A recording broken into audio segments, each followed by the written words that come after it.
ఒక వింత చెప్తా. నాకు ఒక ఆశ వచ్చింది. ఏం ఆశ అంటే భక్త సింగ్ గారు, అప్పుడు భక్త్ సింగ్ గారు ఉన్నారు, అంత ఎంత ఆరోగ్యంగా ఉన్నాడు. ఆయన అప్పుడప్పుడు హెబ్రోన్లో ఆదివారం మందిరంలో తెచ్చేవాళ్ళు. హెబ్రోన్ తెచ్చి పులిపిడి దగ్గర కూర్చోబెట్టేవాళ్ళు. నేను అనుకున్నా, బ్రతికితే ఈ చిన్న జీవితానికి భక్త్ సింగ్ గారికి సేవ చేయాలి అనుకొని ఎప్పుడంతా నాదే అంత హృదయపూర్వక నాకు నా సేవ వాగ్దానం ఏంటంటే, పూర్ణ హృదయంతో, పూర్ణ ఆత్మతో, పూర్ణ హృదయముతో, నీ మనసుతో నీ దేవుడైన యెహోవాను సేవించుము.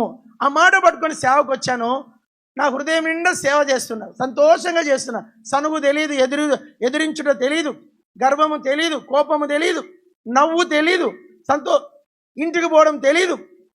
నా ప్రభుని సేవిస్తుంటే ఓరు వచ్చి డాక్టర్ చిత్ర అని హెబ్రోన్లో ఉండేది. డాక్టర్ చిత్ర పిలిచి అబ్రామ్ ఇక్కరాని ఆంటీ చెప్పాను, మేము భక్త్ సింగ్ గారికి ఒక మేల్ నర్స్ తక్కువ ఉన్నారు, భక్త్ సింగ్ గారి దగ్గర ఒక ఆయన సీనియర్ ఆయన రిలీవ్ అయిపోతున్నాడు, ఆయన వెళ్ళిపోతున్న సంఘానికి, మాకు భక్త్ సింగ్ గారి దగ్గర ఒక సేవకుడు అవసరము, వస్తావా నువ్వు అనేది.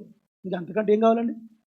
అట్లా అదే రోజున వాళ్ళు కొత్త బట్టలు ఇచ్చారు, మంచిగా స్మార్ట్గా తయారు రమ్మన్నారు. పోయేసరికి ప్రార్థన చేసి అదే రోజున భక్త సింగ్ గారిని నాకు ఆ యొక్క గదిలోకి ఆయన పరిచర్య చేయడానికి నన్ను లోపల ఉంచారు.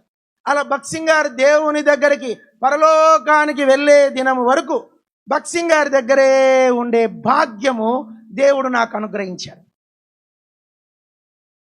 ఇంకా అర్థమైందండి? అర్థమైందా? సరే, భక్త్ సింగ్ గారు దేవుని దగ్గరికి వెళ్ళిపోయారు. దేవుని దగ్గరికి వెళ్ళిపోయిన తర్వాత ఆయన సేవకు తిరుపతి పంపించారు. అప్పుడు నా వయసు 31 సంవత్సరం వచ్చింది. ఎన్నేళ్ళండి? 30 దాటిపోయినాయి, 31 వచ్చినాయి. 21కి హెబ్రోన్కి వచ్చాను. లోకల్ అది పెద్ద స్టోరీ, ఇప్పుడు చెప్పలేను. 21కి సేవకు వస్తే 31 వచ్చింది.